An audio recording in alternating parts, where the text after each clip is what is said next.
Hello दोस्तों, welcome back to LR chemistry YouTube channel. Chemistry की amazing सी दुनिया में आपका स्वागत है।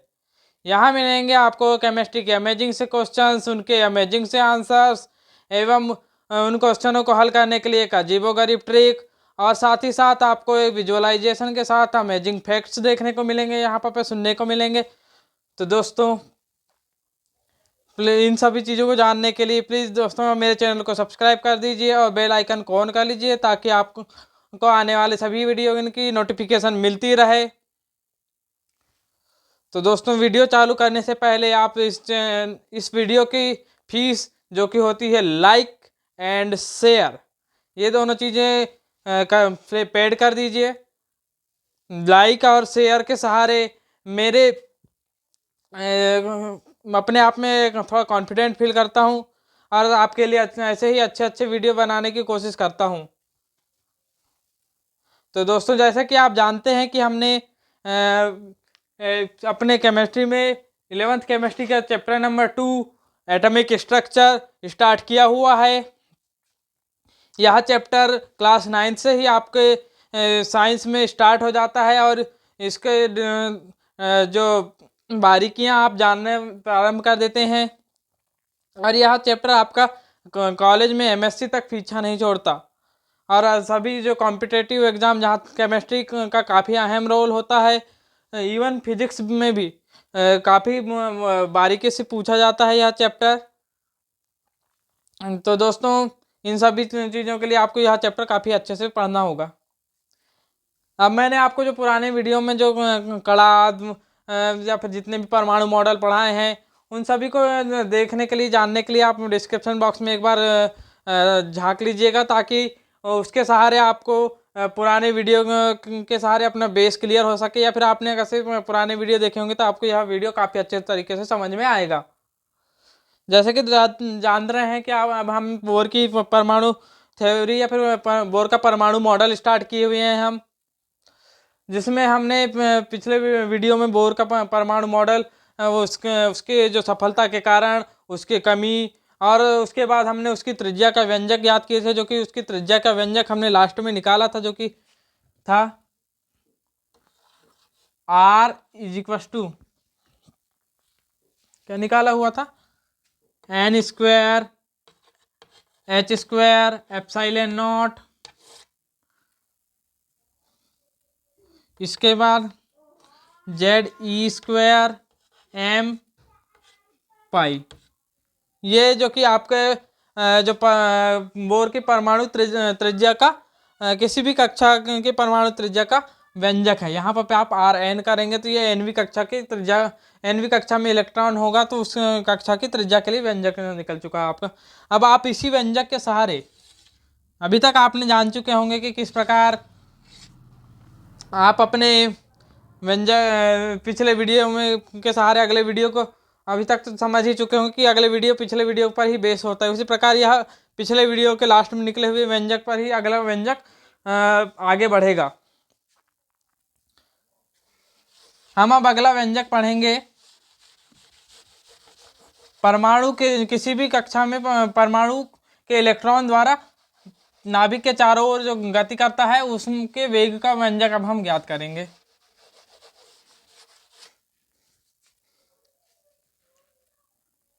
इलेक्ट्रॉन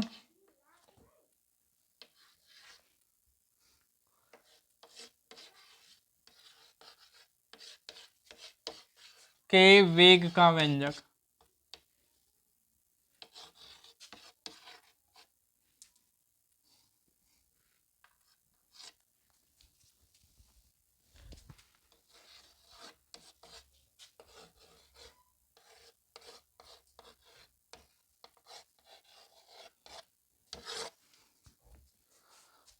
जैसे कि हम पिछले वीडियो में बता चुका था कि हम एक m द्रव्यमान का इलेक्ट्रॉन, जिसका वेग v है तथा त्रिज्या r है, उसकी एक कल्पना करेंगे, और वह अपनी एक nवीं कक्षा पर नाभिक के चारों ओर गति कर रहा है। हम ये सभी हम अपने तरफ से एज्यूम करके रखेंगे, या फिर हम मान करके रखेंगे। तो सबसे पहले हम उसके लिए, जैसा कि हम जानते हैं बोर के परमाणु सिद्धांत से, सबसे पहले हम क्या निकालेंगे? बोर के परमाणु सिद्धांत से आप क्या जानते हैं बताइए? जब तक आप कमेंट कीजिए तब तक हम यहाँ पर लिखते हैं।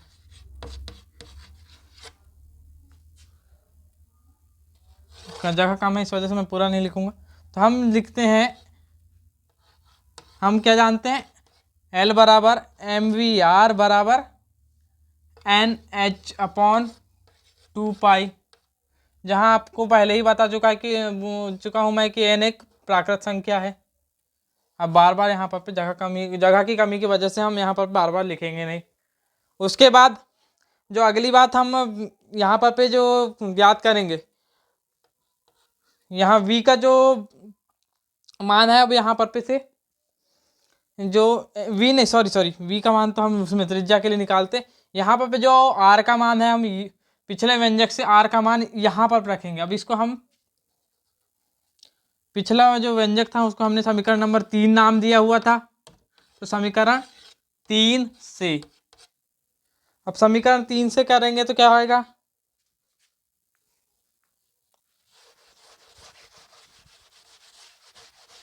समीकरण 3 से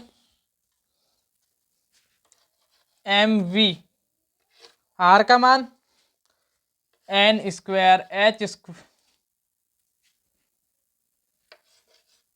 H स्क्वायर M पाई ZE स्क्वायर, यही निकला हुआ था, जो कि बराबर हो जाएगा आपके NH/2 के। अब इसके बराबर हो जाएगा, तो अब यहाँ पर से आप जो कैंसिल आउट होता है वह सभी निकाल लीजिए डायरेक्ट ही। तो ये यहाँ से m से m कैंसिल हो चुका है, ये पाई से ये पाई कैंसिल हो जाएगा, एक n से एक n और एक h से एक h कैंसिल। तो अब यहाँ पर क्या बच जाएगा? और जो यहाँ पर h v is equal to NH/ZE square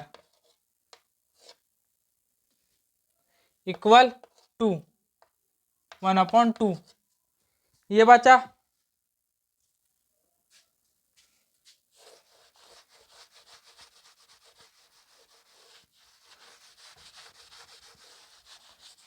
अब यहाँ से जो ये इतना हमारे को क्या ज्ञात करना है? वेग जो कि होता है, वेग को इंग्लिश में बोलते हैं वेलोसिटी का पहला अक्षर v, मतलब हमें v ज्ञात करना है।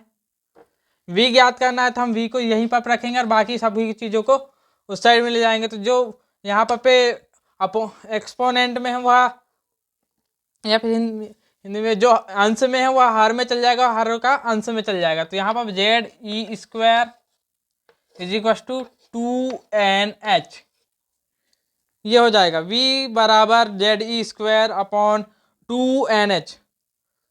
अब यहाँ पर आप खुद जानते हैं कि जो आपका E स्क्वायर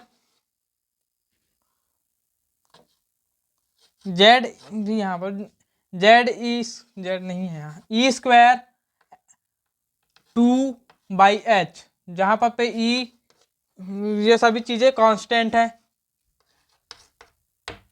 जिसकी वैल्यू हो जाएगी आपकी 2.18 इंटू 10⁻⁶ मीटर पर सेकेंड होती है। अब आप यहाँ पर से आप खुद यहाँ पर मैं पिछले वीडियो में आपको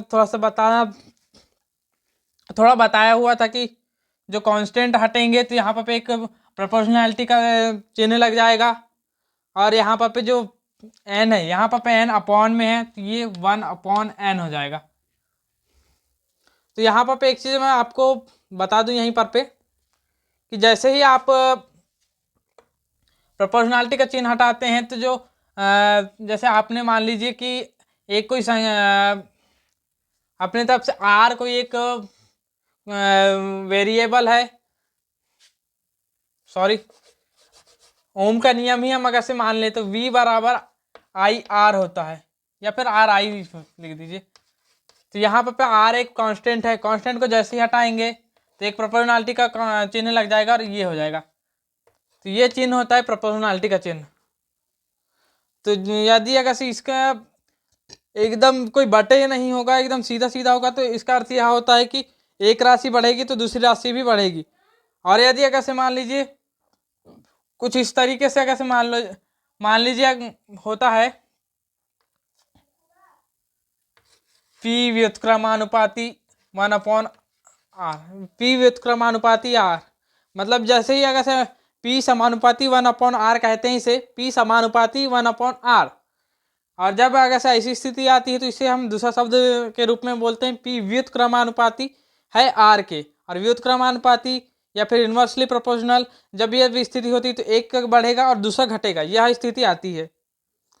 अब आप यहाँ पे जैसे एक ही यानी डायरेक्ट प्रोपोर्शनल होंगे तो एक बढ़ेगा तो दूसरा भी बढ़ेगा, और अगर से इन्वर्सली प्रोपोर्शनल होंगे तो एक बढ़ेगा तो दूसरा घटेगा। ये इनके बीच संबंध होता है। ये प्रोपोर्शनलिटी कांस्टेंट या फिर प्रोपोर्शनलिटी चिन्ह का ये अर्थ होता है।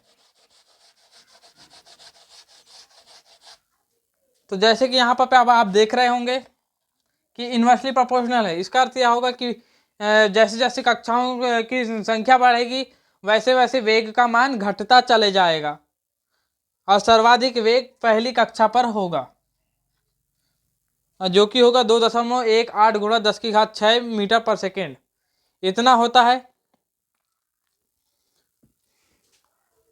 यहाँ से आप अपनी तरफ से एक वाक्य लिख सकते हैं कि यहाँ पर इसका अर्थ यह हुआ कि जो nवीं कक्षा की में इलेक्ट्रॉन का nवीं कक्षा में इलेक्ट्रॉन का वेग उस कक्षा के व्युत्क्रमानुपाती होता है।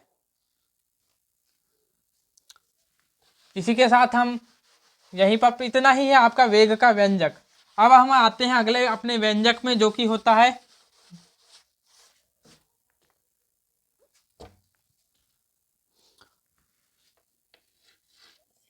इलेक्ट्रॉन की ऊर्जा। अगला व्यंजक होगा इलेक्ट्रॉन की ऊर्जा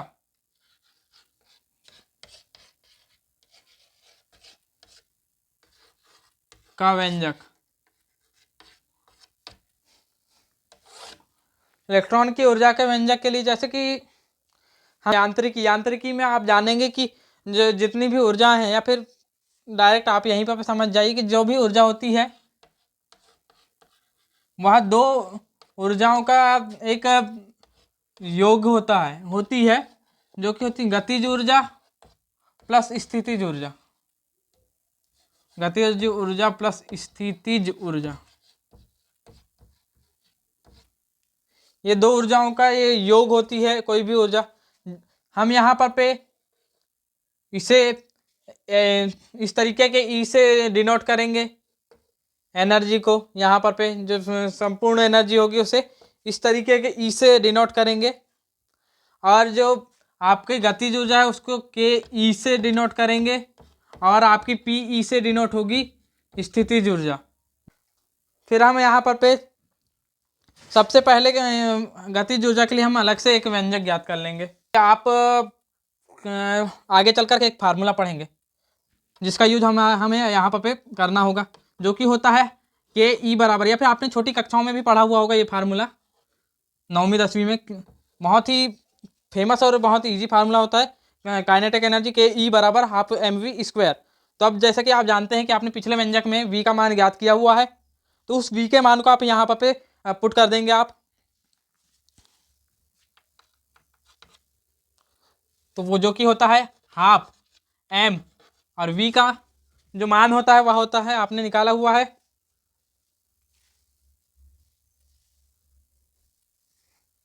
जेड ई स्क्वायर 2NH, ये निकाला हुआ है आपने। और आप जैसे कि यहाँ पर v का स्क्वायर है तो इसका भी पूरे का स्क्वायर हो जाएगा। काइनेटिक एनर्जी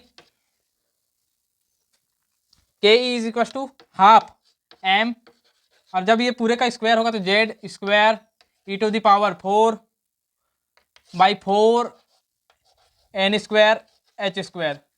ये आपका, इसी के साथ साथ इसको थोड़ा सा आप सभी चीज़ों को सही जगह पर लिखेंगे तो Z square E to the power 4 M by 8 N square H square. यही होता है आपके काइनेटिक एनर्जी का फार्मूला, या फिर जो भी कहना चाहिए, हाँ यही होता है आपके काइनेटिक एनर्जी, किसी भी कक्षा में किसी भी इलेक्ट्रॉन के काइनेटिक एनर्जी के लिए फार्मूला यही होता है। दोस्तों ये सभी जितने फार्मूले हैं, चाहे आपके वेग का फार्मूला हो, चाहे आपके जो त्रिज्या का फार्मूला हो, या फिर ये काइनेटिक एनर्जी का फार्मूला हो, या फिर जो अगला हम याद करेंगे यहाँ पर पे से अपने पोटेंशियल एनर्जी का फार्मूला, और उसके साथ साथ संपूर्ण एनर्जी। ये 5 फार्मूले काफ़ी अच्छे तरीके से आप याद कर लीजिए। क्या है, हम जैसे ये वीडियो होगा इसके ठीक बाद आपको, अब यहाँ पर मैं आपको बता दूं कि इसके ठीक बाद मैं बोर की थ्योरी आपको बता ही चुका है कि मैं कल ही आपको बोर की थ्योरी के लिए एक वीडियो ला लूँगा, जो कि बोर की थ्योरी को में जो कमियाँ हैं, बोर की थ्योरी की कमियों को उजागर करता हुआ एक वीडियो है, और उन कमियों को दूर भी करेगा वह वीडियो। तो प्लीज़ उस वीडियो को देखिए, और अपने जितने भी बड़े जो साथी हैं, या फिर आपके रिलेशन में जितने भी आपके पहचान में जो केमिस्ट्री रिलेटेड जो भी छात्र हैं, उन सभी को, या फिर हो सके तो आपको अगर सही लगता है तो प्लीज़ 1-2 टीचरों को भी आप वह वीडियो भेज दीजिएगा कि मैंने क्या कोई गलती की है, या फिर कोई चीज़ कुछ गलत बताया हुआ है, या फिर मैंने सारी चीज़ें सही बताई है तो यह भी कमेंट कर दीजिएगा, या फिर गलत बताया है तो वो भी कमेंट कर दीजिएगा। पर वो उस वीडियो को ज़रूर देखिएगा, और मुझे कमेंट में ज़रूर बताइए। ना करते हुए हम आते हैं दोबारा हम अपने वीडियो में, और बता रहा था मैं कि जो फार्मूले हैं, ये सभी फार्मूले आपको बड़ी कक्षाओं में बहुत ज़्यादा काम आते हैं। न्यूमेरिकल, जो कि इसी जैसे मैं वह वीडियो अपलोड करूँगा उसके ठीक बाद इन फार्मूलों से रिलेटेड कुछ न्यूमेरिकल कराऊंगा। उन न्यूमेरिकलों को आप बहुत अच्छे तरीके से समझिएगा, क्योंकि वही न्यूमेरिकल आपके JEE, NEET, IIT JAM, GATE, NET, इन सभी एग्जामों में पूछे जाते हैं। अब आइए, अब हम ये आपके जो काइनेटिक एनर्जी की का फार्मूला है, ये यहाँ पर पे एन को छोड़ करके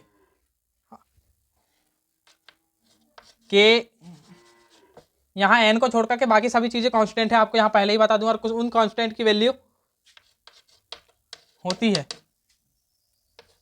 13.6 into Z² by N², electron volt, इतनी होती है एनर्जी। अब जैसे ही आप यह पूरा कांस्टेंट हो गया, तो जैसे कांस्टेंट को हटाएंगे आप, अब कांस्टेंट को हटाएंगे तो आपको हमने बता ही चुका है कि इन्वर्सली यानी एक प्रोपोर्शनलिटी का कांस्टेंट लग जाएगा, और यहाँ पर जेड का मान 1 हो, हाइड्रोजन के लिए जेड का मान 1 होता है, तो यहाँ पर इन्वर्सली प्रोपोर्शनल हो जाएगा आपके काइनेटिक एनर्जी के, जिसका अर्थ यह हुआ कि जो गतिज ऊर्जा है वह जो इलेक्ट्रॉन की किसी कक्षा के वर्ग के व्युत्क्रमानुपाती होती है। अर्थात अगर इसकी मान 1 होगा तो इसका भी मान 1 होगा, यानी इसके 1 के गुणज में अगर से मान लो इसका काइनेटिक एनर्जी का मान 1 है तो इसका 1 के गुणज में होगा। यदि अगर से काइनेटिक एनर्जी का मान 2 है तो इसके 1/4 के गुणज में होगा, मतलब इसका 1/4 हो जाएगा। जैसे इसका मान अगर 2 होगा तो इसका मान 1/4 में हो जाएगा, 3 होगा तो इसका 1/9 गुना हो जाएगा। कुछ इस तरीके से मान घटते हुए चल जाएंगे, इसका मान बढ़ेगा तो इसका मान घटेगा, इसका मान बढ़ेगा तो इसका मान घटेगा। अब हम आते हैं अपनी पोटेंशियल एनर्जी में।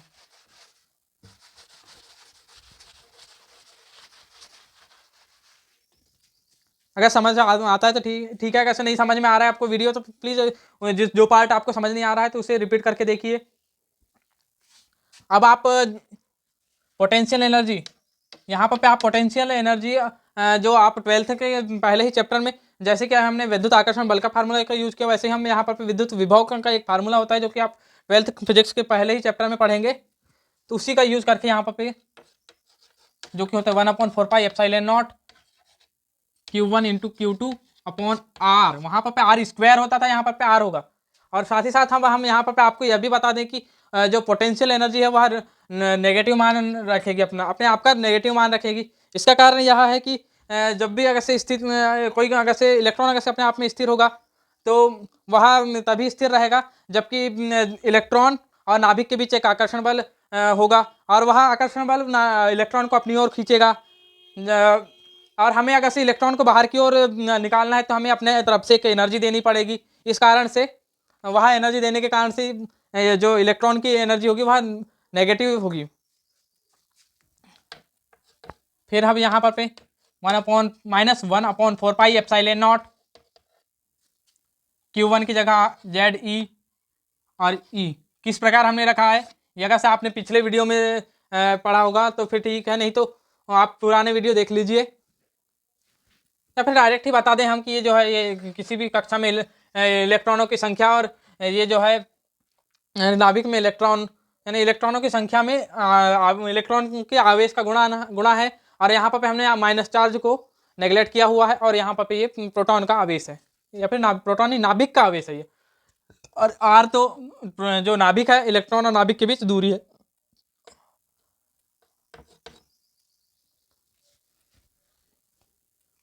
जो कि पुराना फार्मूला क्या,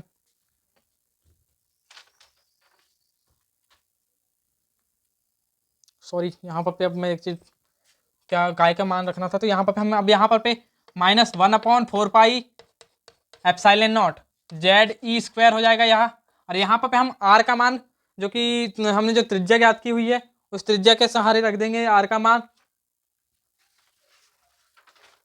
जो कि होता है n² h²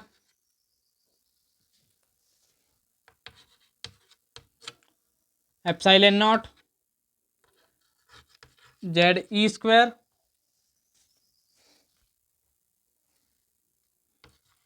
m, यही होता है आपके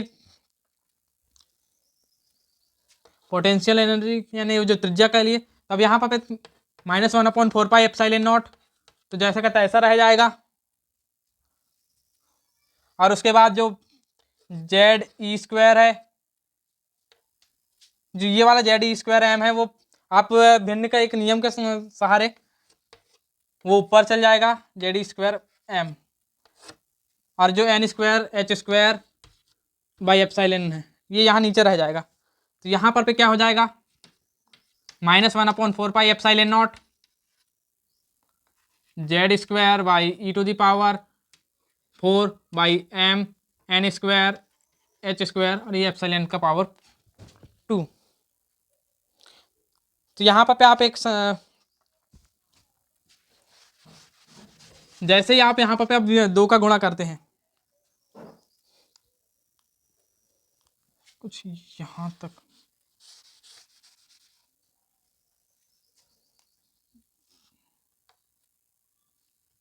e⁴m या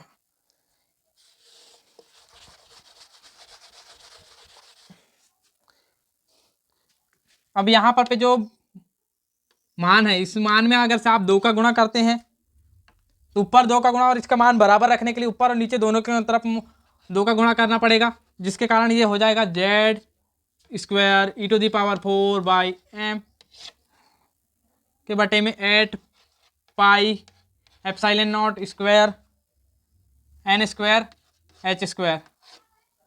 तो यहाँ पर आप खुद देख सकते हैं कि ये जो है आपने जो पिछले फार्मूला देखा होगा तो उसमें आपने देखा है कि ये एक पोटेंशियल एनर्जी है, तो ये हो जाएगी 2 गुणा पोटेंशियल एनर्जी के बराबर हो जाएगा।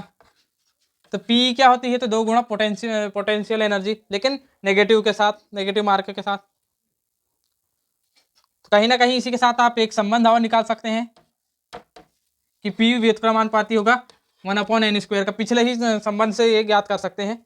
अगर से आपको सही नहीं समझ में आ रहा है तो आप थोड़ी सी मेहनत खुद करिए ताकि जो है आपका कॉन्सेप्ट काफ़ी अच्छे तरीके से डेवलप हो। और अगर से आपको फिर भी अगर से कोई दिक्कत होगी तो प्लीज़ मेरे से आप इंस्टाग्राम में पूछ सकते हैं, या फिर टेलीग्राम में पूछ सकते हैं, व्हाट्सअप में पूछ सकते हैं, जिनकी लिंक मैं आपको डिस्क्रिप्शन बॉक्स में दे दूंगा, या फिर मैं लास्ट में आपको मेरा नंबर लिख करके दे दूंगा, जिसके सारे आप मुझसे पूछ सकते हैं कि ये वाला जो पार्ट है ये कैसे आया। तो चलिए अब हम आगे बढ़ते हैं। तो अभी हम लास्ट में हमने जो स्टार्टिंग में लिखा हुआ था कि E बराबर एनर्जी E बराबर होता है के ई प्लस पीई ये होता है। तो यहाँ पर आप डायरेक्ट लिख सकते हैं के ई की जगह आप अभी वर्तमान में तो के ई रखिए, लेकिन यहाँ पर कर दीजिए -2 इंटू के ई कर दीजिए इतना। जैसे ही आप इतना लिखेंगे तो के ई -2 के ई, तो आप मैथ्स के नियम से आप मैथ्स की जो संख्या पद्धति है उसके सहारे आप समझ जाएंगे कि यहाँ पर माइनस के ई आ जाएगा। तो टोटल एनर्जी जो काइनेटिक एनर्जी के नेगेटिव मान के बराबर होती है। हमेशा ये चीज़ आप एक ही जगह नहीं, हर जगह हर क्षेत्र में इस चीज़ को आप अप्लाई करते हुए पाएंगे इस चीज़ को, कि जो किसी भी कण की संपूर्ण एनर्जी है वह उसकी गतिज ऊर्जा के नेगेटिव मान के बराबर होती है, और साथ ही साथ जो उनकी स्थितिज ऊर्जा है वह संपूर्ण ऊर्जा की दोगुनी होती है, और नेगेटिव मान के साथ ही दोगुनी होती है। अब जब यहाँ पर आपने निकाल ही लिया है, ये होमवर्क है आपको कि जो एब्सोल्यूट एनर्जी निकलेगी वो एब्सोल्यूट एनर्जी आप निकाल के बताइए। ये 2 होमवर्क आपको मिले हैं, एक तो जो पीई व्युत्क्रमानुपाती व्युत्क्रमानुपाती n स्क्वायर कैसे है, और दूसरा क्या कहते हैं जो एग्जैक्ट संपूर्ण एनर्जी है वह निकाल करके आपको बताना होगा। तो चलिए, अब यहाँ पर हमने बोर के जो परमाणु मॉडल से संबंधित हर स्टेप को पूर्ण कर चुका है, मात्र एक न्यूमेरिकल वाला स्टेप रह चुका है, जो कि मैं वो उसे भी 2 तारीख को आने वाले वीडियो में उसे भी कंप्लीट करा दूंगा। तो चलिए अब हम आगे बढ़ते हैं, और अब एक और परमाणु मॉडल है जो कि श्रोडिंगर सर द्वारा दिया गया था। छोटा सा परमाणु मॉडल है,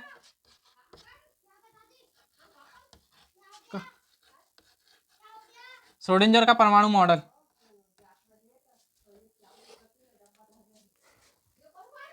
तो इस मॉडल के बताने से पहले हमें डी ब्रॉगली और हाइजेनबर्ग का अनिश्चितता का सिद्धांत जानना जरूरी था, लेकिन मैं जो अगला वीडियो लाऊंगा वह उसमें श्रोडिंगर सर की भी कुछ बातें होंगी, और मैं इतने जल्दी आपको डी ब्रॉगली और हाइजेनबर्ग सर के दोनों के सिद्धांत बता करके श्रोडिंगर सर का जो तरंग संबंध है इसे बताऊंगा, तो काफ़ी लंबा वीडियो हो जाएगा, जो कि पिछला वीडियो लंबा होने के कारण ही आपको एक दिन लेट प्राप्त हुआ, क्योंकि काफ़ी ज़्यादा डाटा की ज़रूरत पड़ रही थी मुझे। इस वजह से मैं इस वीडियो को ज़्यादा लंबा नहीं खींचूंगा। तो दोस्तों, जैसे कि यहाँ पर जैसे ही श्रोडिंगर सर ने डी ब्रॉगली और हाइजेनबर्ग के अनिश्चित डी ब्रॉगली के जो तरंग की द्वैत प्रकृति वाले समीकरण को देखा, और साथ ही साथ उन्होंने हाइजेनबर्ग के अनिश्चितता सिद्धांत को ध्यान से और पढ़ा, और उसके बाद उन्होंने अपने एक सिद्धांत दिया जो कि जिसे क्वांटम यांत्रिकी का परमाणु मॉडल कहते हैं। इस मॉडल में उन्होंने जो इलेक्ट्रॉन है, इलेक्ट्रॉन को उन्होंने किसी स्थान में, यानी कि इलेक्ट्रॉन को नाभिक के चारों ओर घूमता हुआ ना मानकर उन्होंने किसी एक स्थान विशेष पर उसके पाए जाने की प्रायिकता पर बल दिया। उनके अनुसार जो इलेक्ट्रॉन है, यदि अगर से यहाँ पे नाभिक है, तो जो पहली कक्षा है उसके इलेक्ट्रॉन के पाए जाने की प्रायिकता को उन्होंने कुछ जो प्रोबेबिलिटी है उनको कुछ ऐसे dot dot dot dot dot dot dot dot dot dot करके उन्होंने डिनोट किया। उसके बाद जो 2s है उसे उन्होंने देखा कि 2s का जो इलेक्ट्रॉन है वह यहाँ पे अब वो इन इलेक्ट्रॉनों से प्रतिकर्षित होकर कुछ दूरी पर पाए जाते हैं, और उसके बाद फिर उन्होंने पाया कि जो 2p के इलेक्ट्रॉन है वह गोलाकार मार्ग में गति ना करके एक डंबलाकार मार्ग में यानी वो डंबलाकार मार्ग में उनके पाए जाने की प्रायिकता होती है। और उन्होंने यह बताया कि जो इनके जो जहाँ पाए जाने की प्रायिकता है उन्हें ही उन्होंने अपने तरफ से कक्षा का एक रूप दिया, लेकिन उनका जो मुख्य मानना था वह यह कहना था कि जो इलेक्ट्रॉन है वह नाभिक के चारों ओर घूमता नहीं है, बल्कि वह किसी स्थान विशेष में उसके पाए जाने की प्रायिकता पर बल दिया। और उनके इसी पर कहना चाहिए मॉडल के सारे हमें कक्षक जो उपकक्षक होते हैं 1s 2s 2p जो आप नाम सुन रहे हैं, और इनके बारे में जो विस्तृत जानकारी आगे चलकर मिलेगी, तो उनके बारे में जो प्रारंभिक जानकारी है वह श्रोडिंगर सर के परमाणु मॉडल के द्वारा ही मिली। तो इसी के सहारे उन्होंने अपने तरफ से एक समीकरण भी दिया, और जो ये जो पूरा परमाणु मॉडल है वह एक तरंग जो अभी तक के जो पुराने मॉडल थे वहाँ इलेक्ट्रॉन और जो परमाणु है उसके कणी प्रकृति पर आधारित थे, जबकि यह परमाणु मॉडल तरंग प्रकृति पर आधारित है।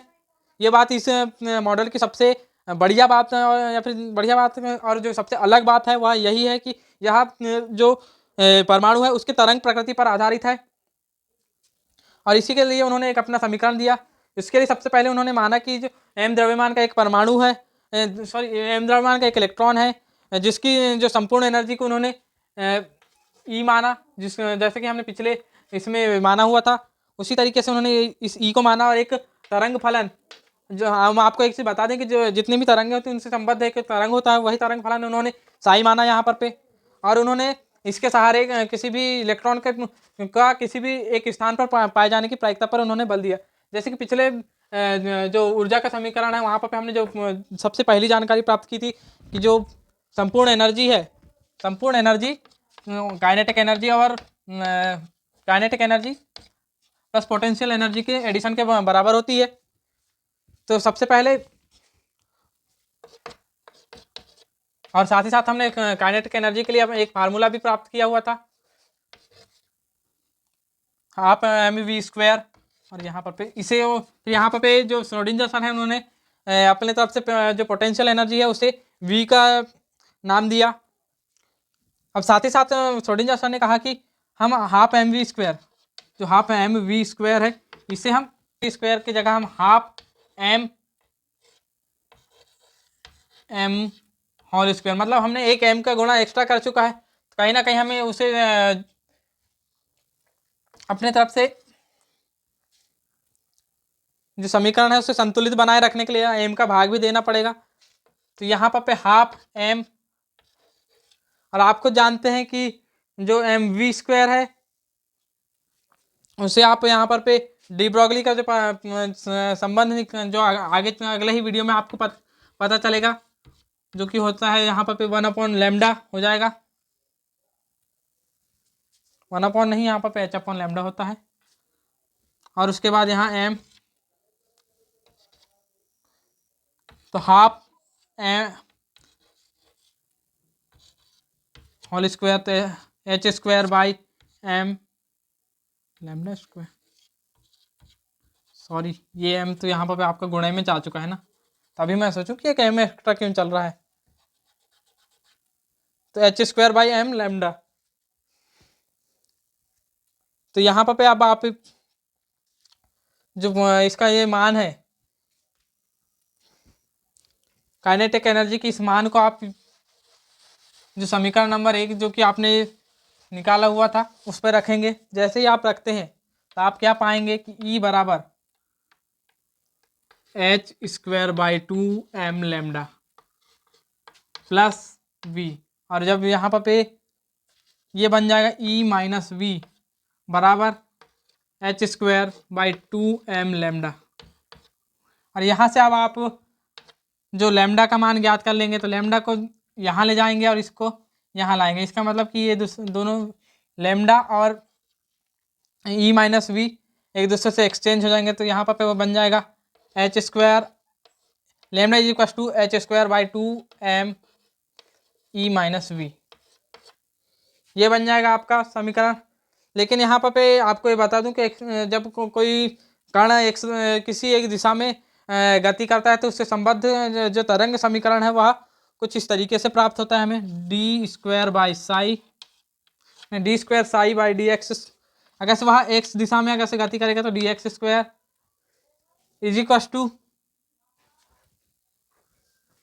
4 पाई स्क्वायर साई बाई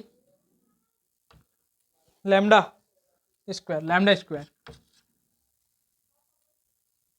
क्योंकि यहाँ पर भी ये लैम्डा स्क्वायर था, यहाँ पर भी ये लैम्डा स्क्वायर हो जाएगा। अब इस लैम्डा स्क्वायर का मान आप यहाँ पर रखेंगे,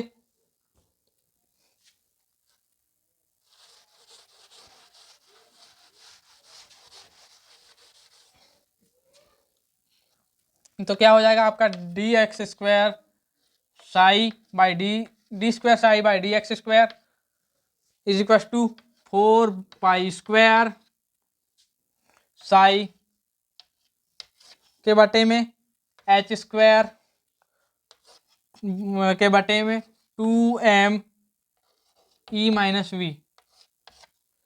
अब आपको पीछे जैसे कि आप भिन्न का एक नियम जानते हैं, उसके सहारे हो जाएगा 4 पाई स्क्वायर, और यहाँ पर 2 का गुणा आप यहीं पर कर दीजिए, तो 2 8 पाई स्क्वायर m के बटे में h square E minus V psi. कुछ इस तरीके से आप इसे लिख सकते हैं।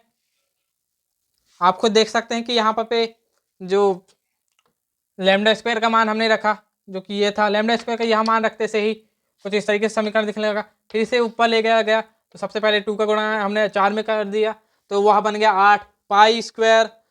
फिर उसके बाद हमने इस m को लिख दिया, और उसके बाद e माइनस वी को लिख दिया, और साई को फिर लास्ट में लिखा है, और एच स्क्वायर नीचे जैसा का तैसा लिखा हुआ है। यह तो एक्स दिशा में है। अगर इसे अब हम तीनों दिशाओं में जैसे ही हम लिखेंगे इसे, तो क्या हो जाएगा, del square psi by del x square plus del square psi by del Y square plus del square psi by del Z square. और जो ये प्लस में है तो इधर आकर के माइनस में हो जाएगा, और बन जाएगा 8 pi square M E minus V psi by H square पूरे के बराबर में 0। और यही जो समीकरण हमें लास्ट में प्राप्त हुआ, del square psi by del x square plus del square psi by del Y square plus del square psi by del Z square minus 8 pi square m eight pi square m के गुणे में E minus V psi by H square is equal to 0।